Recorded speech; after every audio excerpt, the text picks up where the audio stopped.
Hello, everyone, and welcome to the very first Simpich character doll auction. This is going to be held on October 22nd, and I really hope to see you there. You can register at simpich.com, and if you're on the website right now, you can register with the button below. Before me, I have the end-of-the-line Santa, one of the most iconic pieces ever produced by the Simpich character dolls, and really the last one they ever made. He is waving goodbye, holding a caboose, and the symbolism is pretty obvious. He is saying goodbye to the many, many collectors that supported Bob and Jan Simpich's dream and business for so many years. So it is my expressed goal with the secondary market on simpich.com to offer you, the collectors, a way to still collect the Simpich character dolls with the security and the knowledge that they're going to be in amazing shape.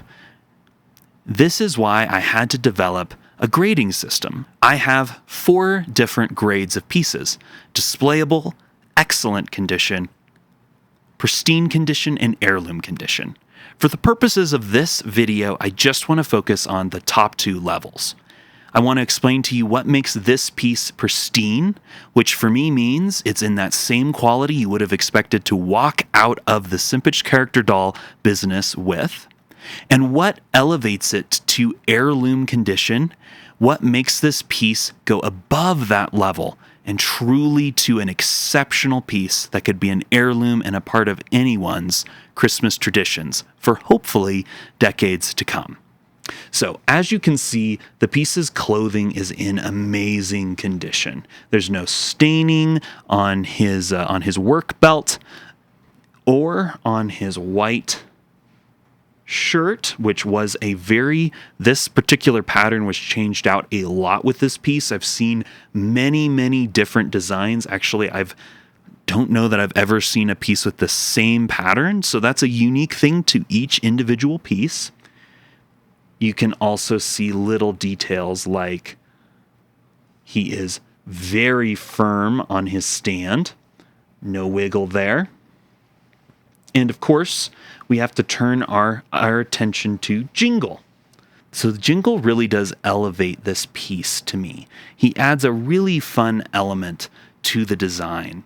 And a lot of people may not know this, but there's a little Easter egg on the back of his collar that kind of harkens back to one of the very first Simpich Santas ever designed. Not the very first, but one of the first special edition Santas was the Santa Takes a Break piece. Now, Santa Takes a Break is featured alongside an elf named Jingle. And here, the dog's name is Jingle. It says it on the back of his collar. I love little details like this that they would put all throughout the Simpich character dolls. A little tiny homage to the first special edition Simpich Santa, the Santa Takes a Break. Now, the caboose is a really fun one for me, and it actually showcases a little bit of a hobby that Robert Simpich shared with one of his sons, Reagan Simpich. He actually was a big fan of trains and building model trains. And as far as I'm aware, there wasn't very many examples of that passion of his making it into the Simpich character dolls. So for me, it is very special to see this little designed train, a little toy train or model train that Santa himself has made. Of course, Robert Simpich's design. Because I think it does pay a little bit of homage to that hobby that Robert shared with one of his sons and another designer of the Simpich character dolls, Reagan Simpich. Now, it's important for me to point out that there are a lot of condition problems that have arisen with the caboose.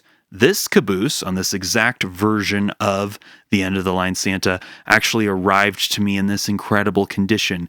No paintwork, no resin repair was required for this piece. In fact, we didn't even need to reposition the caboose. It was all in amazing shape.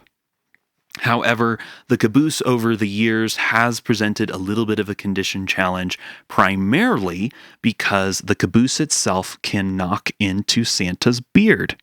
when in packaging. So it's something that I highly recommend to everyone is when you pack your end of the line Santa, whether you find yourself owning this specific one, or if you already have one in your collection, make sure to pay close attention to the caboose when you pack him up. One of my absolute favorite things to do is just place a little piece of packing peanuts right in between the caboose top and his beard so that the caboose cannot go up and knock him in the beard. This was a little PSA I wanted to include in the video because I think I can save a lot of people from having an unfortunate experience with their end of the line Santa just with that one little notation. All right, so everything on this piece is in amazing shape, from Santa's beard, his eyeglasses still intact, to Santa's hands, the caboose, the dog, the stand. All of this is in pristine condition. Another notation that definitely keeps him in that pristine category is he has all of his belt accessories, from the candy cane on this side, the ruler, and the little sketching pencil, the little cloth for dabbing paint, the hammer, which is a common piece to see missing, and of course his little paintbrush as well. So that is an important inclusion to have with the piece to get that pristine quality. But now I want to talk about what elevates this piece to that next level of condition. What makes this piece a heirloom quality piece? Well, you'll find it on the bottom of his stand. That's right, everybody. That is Robert Simpich's signature. Not only does this piece have Robert Simpich's signature on the bottom, but it is also the lowest edition number I have personally ever had the opportunity to sell. He is 31 of just 750 pieces. So once again, this is the lowest edition number that we've ever sold on Simpich.com for the end of the line Santa, and he has that signature by Robert Simpich himself.